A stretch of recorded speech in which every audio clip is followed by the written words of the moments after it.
that the reason we diverged from chimpanzees 8 million years ago, 7 million years ago, is at least in part because of the differences between sexual selectivity between female humans and female chimpanzees.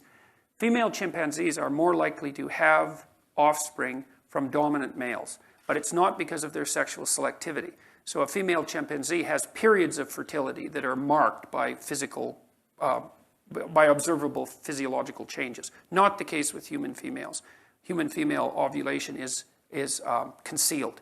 So that's a very profound biological difference between human females and chimpanzees. And the chimpanzee females will mate with any male, but the dominant males chase the subordinate males away. But human females are sexually selective, and it's not a trivial fact. So you have twice as many female ancestors as male ancestors. You think, well, how can that be?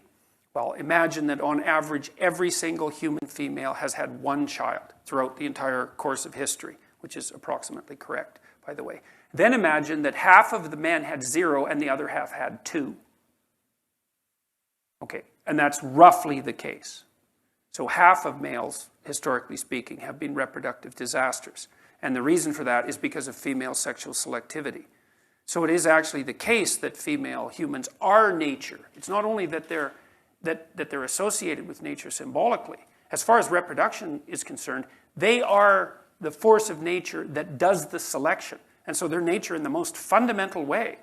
And there is a chaotic element of that, at least in relationship to men, and also in relationship to women, because a lot of the female-on-female competition is competition that's chaotic for the right to be sexually selective, right? Not only with regards to men, which drives a lot of politicking, but also in relationship to each other, because part of what human females do is jockey for position in the female dominance hierarchy for the top position, which is the woman who gets to be most sexually selective.